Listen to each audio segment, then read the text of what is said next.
Hi guys, welcome back to my channel, Nellywerkz TV. And today's vlog, so yun guys, mag-upgrade tayo ng signal light dito sa ating motor. Yung papalit natin guys, ito yung mga modern na signal light. So ito na yung mga split type na signal light. So ayun yung ilalagay natin guys, so ito papakita ko sa inyo. So bago natin simulan guys yung tutorial natin, i-like nyo muna yung ating video at mag-subscribe na rin kayo sa ating channel para po masundan nyo yung mga susunod nating upload na vlog. Ito na guys, papakita ko sa inyo yung item na binili natin sa Shopee. So ito guys ay budget meal lang naman to. So kaya nyo to bilhin guys. So ilalagay ko na lang yung link sa description box natin dyan sa baba. So yun guys, simulan natin yung pagre-review na itong item na to at pag-install. So yun po mga idol, so ito po yung ilaw na binili natin sa Shopee. Ayan po no. Signal light po yan. Lalagay po natin sa likod ng motor. So split type no. Ito yung mga modern na signal light ngayon. Kaya ito yung binili ko guys. Para mas mukha siyang modern na luma. O diba? So buksan natin. So ayan guys. Ayan ang itsura niya. Ayan. Ayan yung mga LED niya. So LED na to guys no. Ayan, LED na siya. Tapos ayan yung wires. Ayan yung positive negative. So madali lang naman to yung wiring guys. Itatap lang natin to sa signal light.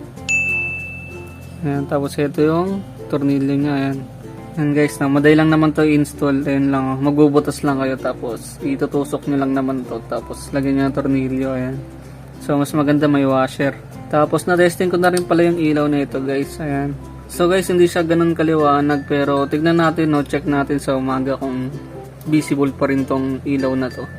So okay naman siya, yung tinest ko hindi siya bulag talaga, hindi siya nakakasilaw na ilaw na yellow.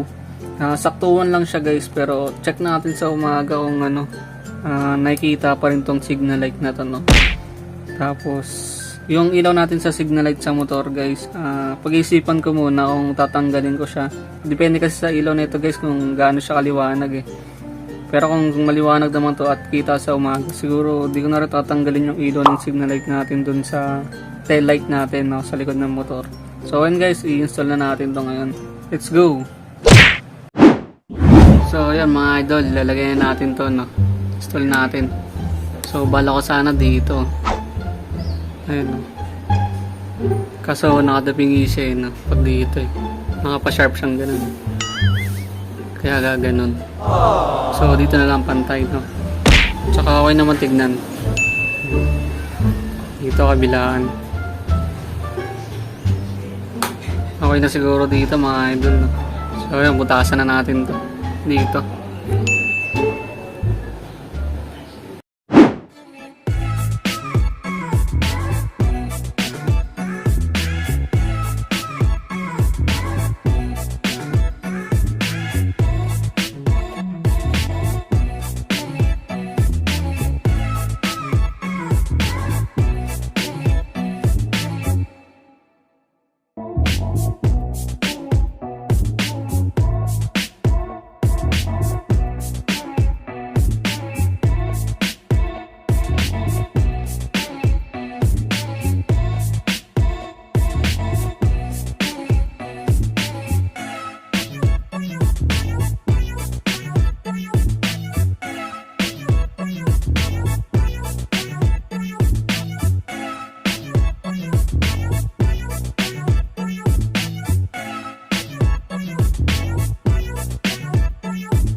So yun mga idol, nalagay na po natin yung signal light natin na split type na LED. So ang gagawin naman po natin ay babaklasin natin yung mga fairings para po sa wiring naman.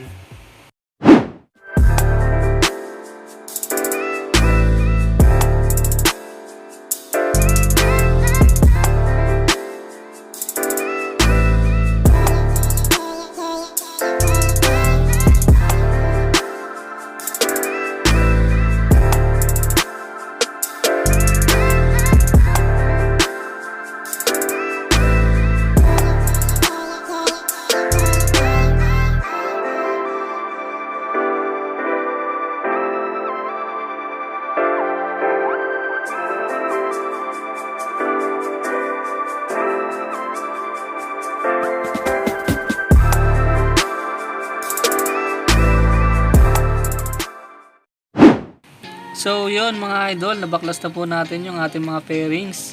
So ayan po, nakita nyo na po yung mga wirings ng tail light. So bago po natin makuha yung mga wire na yan, kailangan po natin baklasin yung dalawang tornilyo na yan sa tail light para maugot po natin yung tail light na buo. So ayan po yung dalawang tornilyo. So kailangan lang po natin alisin.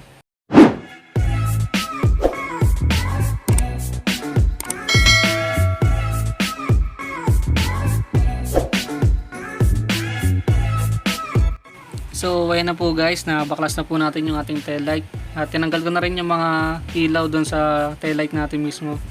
So ayan guys, yung kailangan muna natin gawin ay magbubutas muna tayo, no, para sa wiring ng bago nating signal light. Ayan guys. So dyan po natin bubutasan, no. Depende po yan sa inyo guys kung saan nyo gusto butasan, no. Diskarte nyo na po yan. So ito na lang po yung example na gagawin po natin, no. Tapos yung wiring po nito ay tatap lang po natin dyan sa signal light natin, no, left and right. So madali lang yan guys.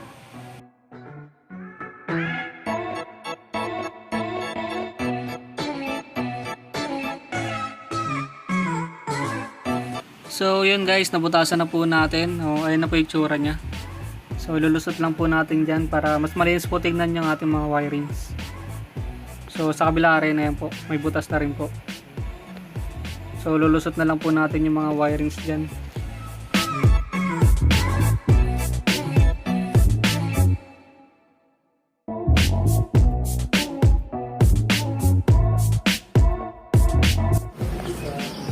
So yan mga idol, nalagay na natin. Ayan, nahugot ko na rin yung wire. So, yan, medyo malinis na rito sa ayan, medyo malinis na. Tignan mo. Ayan. Kailangan nakatakip kasi ito eh. Ito. Kasi papasokin ng tubig dyan. Kaya nilusot ko na rin pati itong rubber nya. Para hindi pumasok yung tubig. Ayan. Tapos na. Tapos ngayon, tatap natin dito yan. Ito guys. Ayan.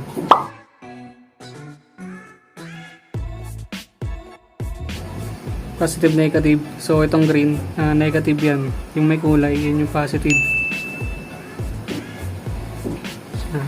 Kabila rin. So yun lang guys, madali lang naman to. So wawiring ko muna.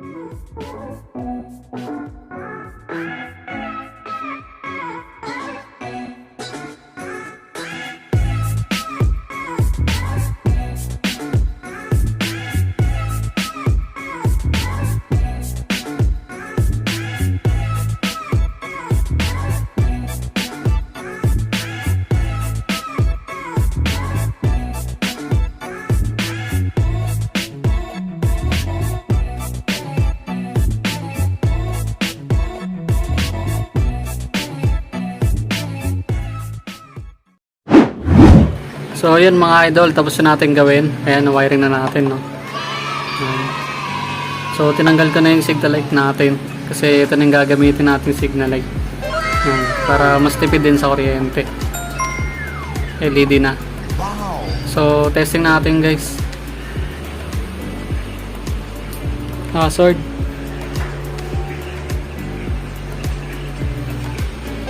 So yun guys, oh, ganda oh. Sige, no.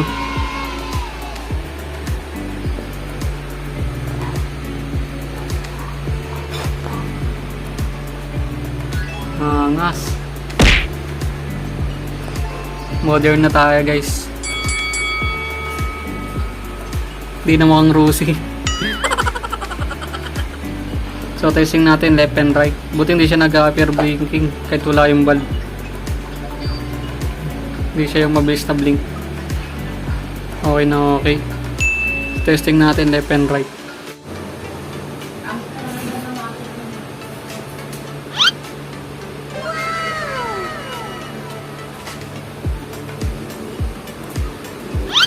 Wow!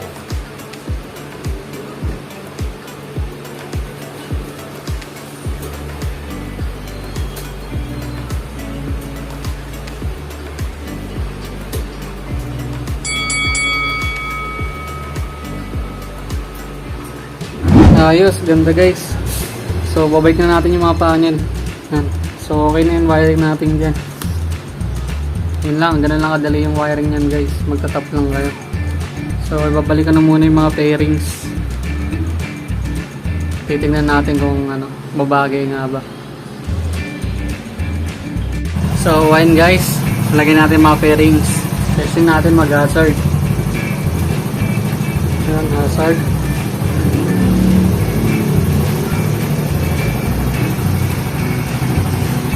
Ayan no. Visible naman siya sa umaga guys. Ayan, may araw pa no. Kitang kita naman siya. Ayan. So, kaya tinanggal ko na yung ano natin dito, signal light. Ayan. Ito na yung gagamitin natin para mas maporma. Angas diba? Testing natin yan mamayang gabi guys. Kung gaano kaliwanag. Ayos.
So yun lang mga idol, hanggang dito na lang yung vlog natin today. At sana natuto kayo sa ating munting tutorial sa pag-install ng bago natin Signalite.